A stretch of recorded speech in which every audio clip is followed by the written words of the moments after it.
In a so-called free state, officials and stakeholders concoct solutions to problems often created by other bureaucrats and with little regard for infringements on the people. These stories are born at the apex of freedom and entrepreneurship.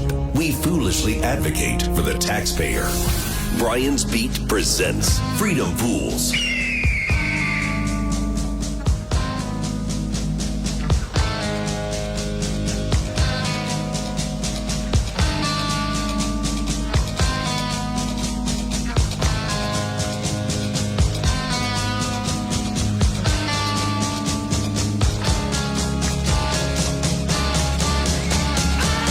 Back for hour 3 of Freedom Fools on WBSM. I'm Brian. If you would like to get on board, a few things that we've talked about today.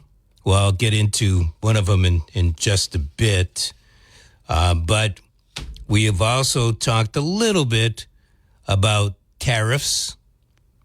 We've talked about cell phones in schools. Quite a few things. Should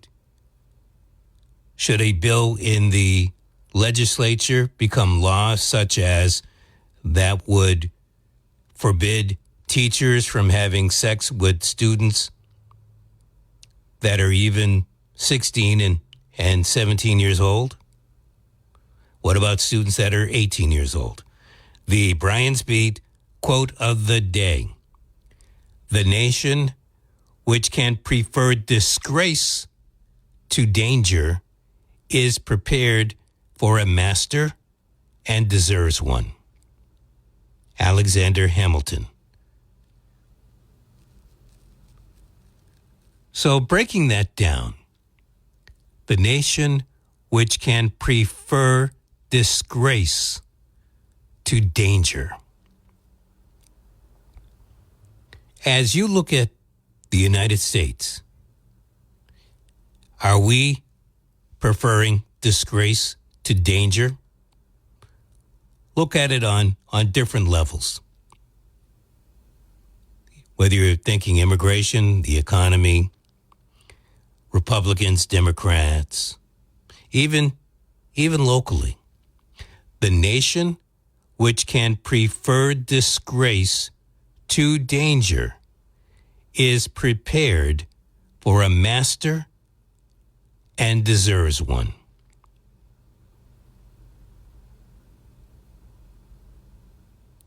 Do you consider the President of the United States a master? Do you consider the Governor of the Commonwealth of Massachusetts a mastress? Do you consider your mayor or your chairperson of the Board of Selectmen? Do you consider that person a master? The nation which can prefer disgrace to danger is prepared for a master and deserves one. I think Hamilton hit it on the head there. Unfortunately, he wasn't thinking properly on July 11, 1804, when he decided, yes, he will have a duel with Aaron Burr. Maybe he thought Aaron Burr was just going to shoot in the air and miss. He shot in the air, all right, and got Hamilton right in the abdomen. He died of the gunshot wound the day after. Aaron Burr charged with the shooting, but never really went to court. As much as dueling was outlawed back in those days, it was considered a code of honor. And basically, no one ever really wanted to take those cases to court because it was considered a code of honor. And so the hamster upstairs in my head was saying, let me run on this treadmill for a little bit and try to figure this out. Maybe we should consider bringing dueling back. And this way, you could have the smaller politicians, local politicians like mayors and city council presidents, when they fight over the budget. Yes, we want this in. No, we don't. Oh, you're making this up. All that kind of stuff we don't want to hear. We can let them duel it out, and then winner takes all. Or at least for that particular round. But the idea would be that we wouldn't have to listen to the bickering. The other point is that if they face a duel, maybe they will voluntarily stop their bickering and get to the business of taking care of business.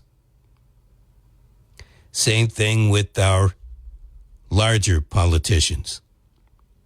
President of the United States, he's been going at it with many people. I could see why there would be many people in office, outside of office, that would want to have a duel with Donald Trump. Would the president, faced with a proposition of duel, does he get his arm? Does he go wherever the dueling site is going to be and do a duel? Or does he clam up?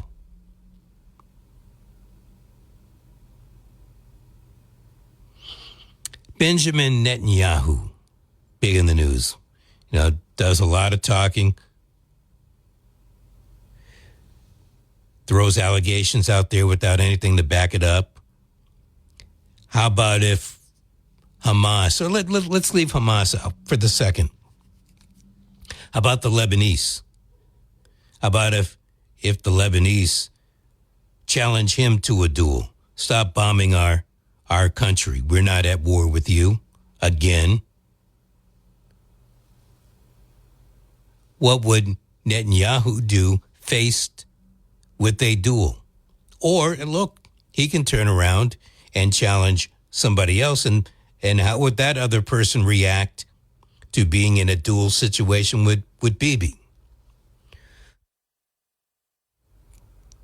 It seems to me we could resolve a lot of problems by letting the so-called bigwigs duel it out. We would save on the war machine. We would save lives. Imagine that. What a novelty. 508-996-0500. You're first up this hour. Hello. Hey, how you doing, Brian? Brian is. What's happening as far as monetarily with our country, this has been a deepward slope. The Uniparty, the Democrats, and the Republicans. Back in 1933, Franklin Delano Roosevelt took the dollar off the gold standard for domestic transactions. And then in 1970, President Richard Nixon took the dollar off the gold standard for international transactions. And ever since then, the dollar's been tumbling. If we were to take our dollar, the 2025 dollar, and bring it back to 1912, the 2025 dollar would only be worth 2 cents in 1912. And even if you go back to 1970, if we take our 2025 dollar and we go back to 1970, the dollar would only be worth 50 cents. So, and under Richard Nixon, too, and the Democrats and the Republicans, back in 1970, they gave tax incentive for American companies to pick up and go overseas and open up their manufacturing overseas. So we've been sold out by the Uniparty. That's why we are where we're at now. I would agree with you. I don't know that I'm going to use the term sold out, but we were an open country. How do you say no to those companies trying to find a better deal and making things less expensive for the folks here at home? How do you say no to that? Donald Trump went over to the Netherlands, where they had the countries, the leaders of NATO, the G7, and he said to the reporters that in the U.S. we have no inflation, which is an outright lie. We have $37 trillion in national debt, and we have $970 billion in circulation. Our dollar's being devalued. The overprinting of money, chasing less goods, and a large national debt, and this whole thing with the tariffs. If it's to protect American jobs, I'm all for it. But if it's to be used as a political whipping board, it's a bad idea. He seems like a madman in the White House. Yep. As the saying goes, you get what you vote for. For example, in Brazil, now he's against the President Lula da Silva, which is the president of Brazil, the now president, because Donald Trump saying that he's imposing a 50% tariff on Brazil because Lula da Silva is not being good to his friends. To Trump's friends. Yes. No, you're absolutely coming out right. Of his mouth. But I would say that's the line that Trump is using. The real reason is because Brazil is in tight with BRICS. Do you know that the United States has a trading surplus with Brazil? Brazil is the nation that buys most of the American exports, but yet we're going to slap them with a 50% because, they're not doing nice to Trump's buddies. That's what President Trump says. Hey, look, I appreciate it. Thank you much. 508-996-0500. Thank you. Hello. Hi. Hi. I enjoyed that last caller's factual-based point of view on it. But I have two questions. One is amusing. The other is more serious. On the amusing side, with this duel thing, you said earlier that Alexander Hamilton was involved in a number of duels, but you didn't say whether he killed people in them. I don't know if he did or didn't. Well, I think, if some historian is mentioning that he had all these duels, I think it's a great egregious oversight not to mention what happened in them. Yeah, I think you're right. If he killed all these people in duels, I think it was already at a time where people were thinking, this is legalized murder. And then eventually, just a couple of decades afterwards, they banned it. Well, it was actually illegal during the time that he was doing it, and certainly it was illegal when he did it in 1804. But yeah, it might have been legal before that. There was a time that it was legal. Yeah. Well, maybe not in all states, but anyway, I never believed he was a person for hero worship, even though a popular musical was based on because of ethnic popularity in that regard. But switching to another subject, I wonder if you have any updated information on the Justice Department investigation of the Epstein Island and the list of people who went there more than once, and why they're not going to release it, and also the jail videotapes of Epstein with 1 minute missing. I don't, but I'm sure the president does. Yeah. Now, it was reputed that he went there at least once, but he may have been a more active customer. They do have apparently part of a videotape of that pleasure island in which a woman is being brutally raped. And as you know, Epstein suckered young women with his staff. That woman who was also convicted as an associate, falsifying opportunities, career opportunities, job opportunities, training opportunities, all to get them there. And take their passports away and imprison them. So this is a very dirty thing that shouldn't be suppressed. The latest I heard is an FBI agent, second in command to that investigation of Epstein and the island and his suicide, quote unquote. He's going to resign, or threatens to resign, because the FBI is going to go along with the Justice Department and not release the truth.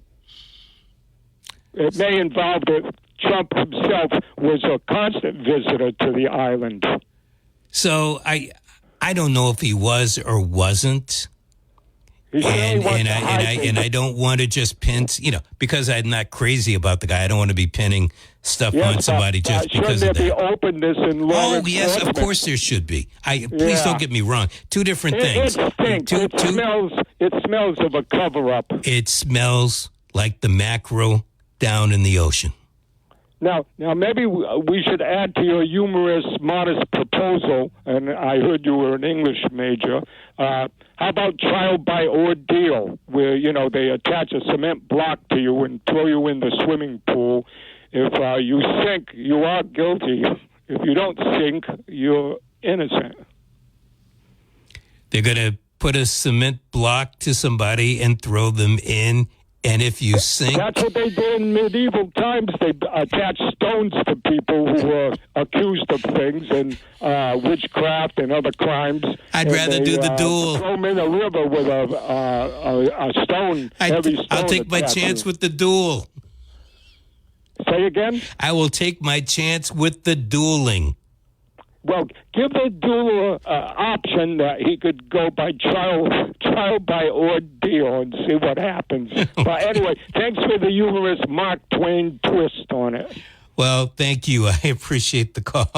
508-996-0500. I wonder how many people that were innocent actually floated back up to the top with the cement block down at their heels. Are you still talking about Jeffrey Epstein? We have Texas, we have this, we have all of the things. And are people still talking about this guy, this creep? So we're stupid. Yeah. I think what is enraging people right now is it's insulting our intelligence. Like, obviously, the intelligence community is trying to cover it up. Obviously, the Trump administration is trying to cover up. Something changed because they ran on this idea of exposing it all. All these guys had great ideas. Cockeyed Cash, Dan Bongine. He was ready to tear it all down. He was ready to tear down the entire FBI office. Shut down the Hoover building day one. Them bitches still standing. And then he goes on Joe Rogan and he's like, listen, do you think if I had it, I wouldn't share it with you? I do. Yeah. I do. I do believe that 100%, especially when you're staring at me like this, telling me that. Once you protect pedophiles, you are the most cockeyed person in the entire world. So one of two things, in my mind, is possible. One, you're covering it up. Or two, nothing really happened and you exploited the rape of thousands of children to get your man elected. So which one do you want here? Which one do you want? Do you think the president is trying to cover up something dealing with the Epstein files? Or do you think that he's an innocent? How innocent is Donald Trump in all of this? 508-996-0500. By the way, the guys that you heard, they do what's known as the Flagrant Podcast. You never change things by fighting existing reality. To change something, you must build a new model that makes the existing model obsolete. If they don't want to go. No, they want. If they don't. The Arabs want to go. If they don't want to go. They want to go. If they don't, what happens? The normal people don't want to live in hell. What you're talking about sounds like a plan for ethnic cleansing. If you want to call it cleansing, if you want to call it apartheid, you choose your definition. I choose the way to protect the state of Israel. There's a great candidate for a duel. Talking about the code of honor. They don't. But what if they do? They don't. 508-996-0500. The president is on a streak, President of the United States, announcing tariffs early today against the European Union and Mexico, 30% tariffs to begin August 1st. What about the tariffs that were supposed to begin on July 8th? What happened? What happened to them? I was actually going to ask a question in reference to the Epstein. I keep an eye on the Epstein thing. I don't really let it consume what's going on in my life, because I would like to believe that we really do have a Justice Department that will really perform justice. I know better, but I guess I want to pretend like that I know better. That being the case, I have to just state it. I don't know what kind of involvement Donald Trump had with Jeffrey Epstein going to the island, how many times he may have gone to the island. And in theory, I really could give a rat's you-know-what. I do care about human trafficking, sex trafficking, and whatnot.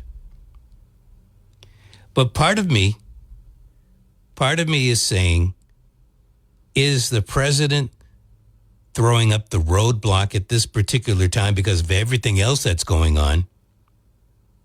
And he's trying to keep the focus away from the economy. Stupid. Because it is, to use a nice term, faltering. And as I said before, that giant sucking sound, it is going on. But what a great diversion. You know, let's not let the Epstein files come out just yet, if ever. Or maybe it was a pent-up lie going all the way back. I don't know. So we've got that. Or is Trump now a victim, believe it or not, a victim of his opponents, his enemies, using this whole thing dealing with the Epstein files as ammo against the president? Because quite frankly, if you look at some of the Supreme Court rulings lately, a lot of them have gone President Trump's way. And maybe the other side is saying, look, we got to get a leg up here somehow, some way. Not that they really could detain the Epstein files from coming out, but stopping the Epstein files coming out by the Trump administration, because it is his administration, allows the Democrats to seize the opportunity to bring it up. And if you notice, the major networks, ABC, CBS, NBC, MSNBC, Fox, CNN, this is fodder for them. And what it does, it keeps Gaza from the front page. It gives Iran sometimes front page, but sometimes third or fourth page. How often do you hear talk about the economy? Things like that. A lot of that works in the president's favor, but it also works for the Democrats as they try to mount whatever campaign that they think that they can put together. And we've seen it before. It's still early. They can still come up with enough votes to replace 3 or 4 people in the House, 1 or 2 in the U.S. Senate. So anything is, you know it and I know it, anything is possible. Enough of this that's coming out right now kind of smothers the talk about AIPAC and how much money that they have funneled to the different Congress people, Republican and Democrat. So I can see this whole thing dealing with Jeffrey Epstein as the great diversion, because it's pardon the expression, it's sexy. People are getting off on it. People are saying, did he do it? Did he not do it? How much? You know, all of this stuff. All of it. And that is part of the reason why I'm taking a back seat on it, because it's almost like the Karen Reed trial, where at least I believe the courts did the right thing in their decision. I think there was ample evidence to prove that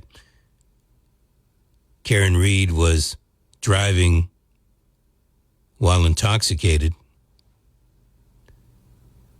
but not enough evidence to prove anything else. So I think the courts got it right, and it could have saved the taxpayers and a whole bunch of other people a lot of time and money if you just went after her on the operating under the influence charge. But no, they wanted to try to do the whole shebang. And again, that makes our prosecutors look bad. You lost the first time and then you try to go back and you lose again. And you certainly can't call the OUI a victory. I guess you could, but it's not really one of much. But again, I defray from the direction I'm going in that what I'm trying to say is these are nice, sexy topics to get you from thinking about what's really going on day in and day out. You're not talking about the prices over at Stop and Shop or Shaw's or Tucci or you know, any Trucci's, any of the supermarkets. By the way, I got a good deal over at Aldi's the other day. Didn't tell you about it, but just thought I'd let you know. You're not talking about that. You're not talking about the fact that Eversource is mounting new meters on homes, and it's still going to cost you more money. Cost you even more money if you say no to the new meter. You're not talking about that. You're not talking about what caused the big floods here and down in Texas. The president at least is saying, you know, we've got the flooding in Texas and New Mexico, and he's right about that. But and people, you know, they want to hear about the juicy topic of Mr. Epstein because it involves the president of the United States. Again, I don't know how much he is involved. I do know this. It took the Texas floodings, because there was more than one, the Texas floodings and New Mexico to get the Trump administration to say, well, you know what? Maybe we should think twice before we decide to get rid of FEMA and cut back its funding.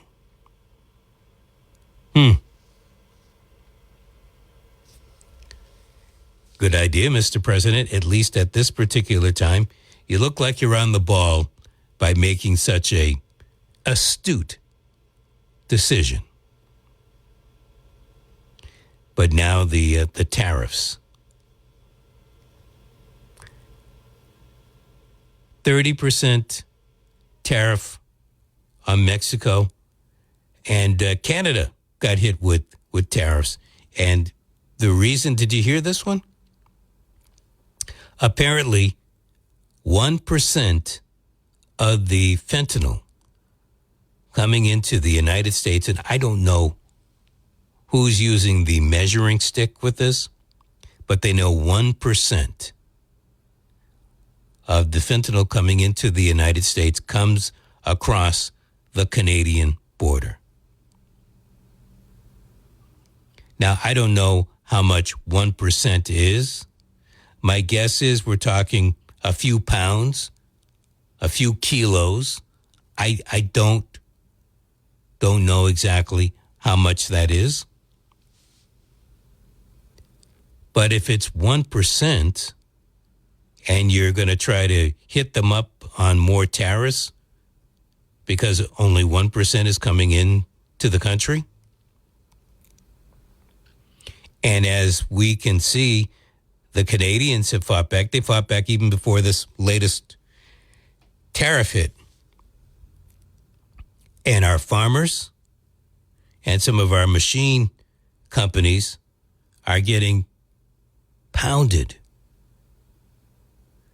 There's millions of billions actually that of goods that are not going into Canada from the United States because the Canadians changed some of their laws, some of their regulations, and what was easy for some wheat products, food products to get in because of some of the artificial ingredients in those products, they can no longer get into Canada. So I'm far pressed to see the logic and what this president is doing as far as tariffs. I do believe tariffs utilized properly could really stop the federal income tax. But we are a far cry away from there. And the way that, as previous caller stated, the president is issuing tariffs because Brazil doesn't like the way that the Brazilian government is treating a friend, colleague of the president. And as Brazil stated, and they're correct, they are a sovereign nation, and the way that they treat that person is entirely up to them. If the president wants to turn around and tack on tariffs, I guess he can do that. But is that why you want tariffs, additional tariffs on Brazil? I know that's not the reason why I would want additional tariffs on Brazil. I would want tariffs on Brazil because they were doing something bad to us, not bad to the president of the United States. If that doesn't ring a bell, if you are okay with our country being harmed because the president's trying to protect a buddy, well, that's where we are. That is where we are, and that is one of the reasons why we've got that cement block tied around our ankles, and they're getting ready to throw us into the water. 508-996-0500 is how you get onto the show. And I leave this for this particular moment for the reason that I think it's pretty important. I was listening to ABC News, and I actually heard this on a foreign newscast, and I said, well, I want to hear somebody else say the story. ABC verified the story. The Iranian leadership says they are willing to negotiate with nuclear, about what should be done about nuclear. However, they have a stipulation, and that stipulation is that they want assurances that there'll be no more bombings, no more attacks. And I get it. I get where they're coming from. But then the question is, who are you trusting here? I mean, I can understand deep-seated mistrust with Iranian officials. I get that. But did Israel do a sneak attack on Iran? We know they did. What's to stop them from doing it again? What good is this assurance? The United States says they did a sneak attack. I think we all have a good feeling right now that the Defense Department through the president, or the president through the Defense Department, let the Iranians know that this attack was going to happen and to prepare for it. And the Iranians apparently did. And to reciprocate,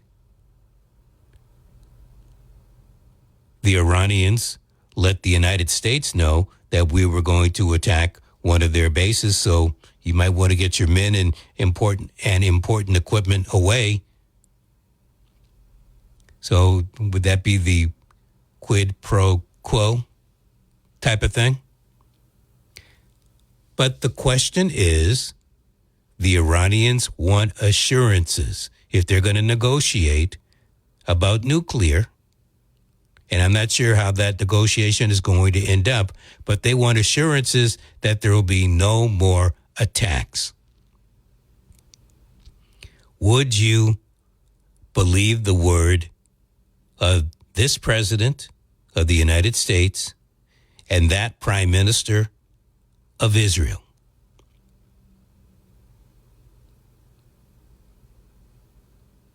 And I know somebody's saying, well, what about the Iranian guy? Throw it in there. Do you believe him? But I'm putting on the shoes. The Iranians it's the Iranians that want the assurance. And what is out there to make them believe that the United States might say one thing and then turn around and pull a Libya? Or say, wait a minute, the Iranians aren't living up to their side of the bargain, and then we go and attack them, or Israel goes and attacks Iran. And I say that with a straight face because look what happened in 2003, weapons of mass destruction. And to this date, we haven't been able to find any in Iraq, but we certainly started an uprising there, and I think we kind of opened up the doors to some kind of group called ISIS. Oh, that's right. We call it ISIS. That's right. ISIS. And as much as ISIS was an enemy, we have helped to prop up the leader of ISIS, or the now leader of ISIS, to be the head of Syria. Now, I guess it happens all the time. We have an enemy. We have a friend. The friend becomes an enemy, and our enemy becomes our friend. Do we have any real true friends around the globe? Maybe Great Britain. I mean, we're sparring with Canada right now. We're sparring with Mexico.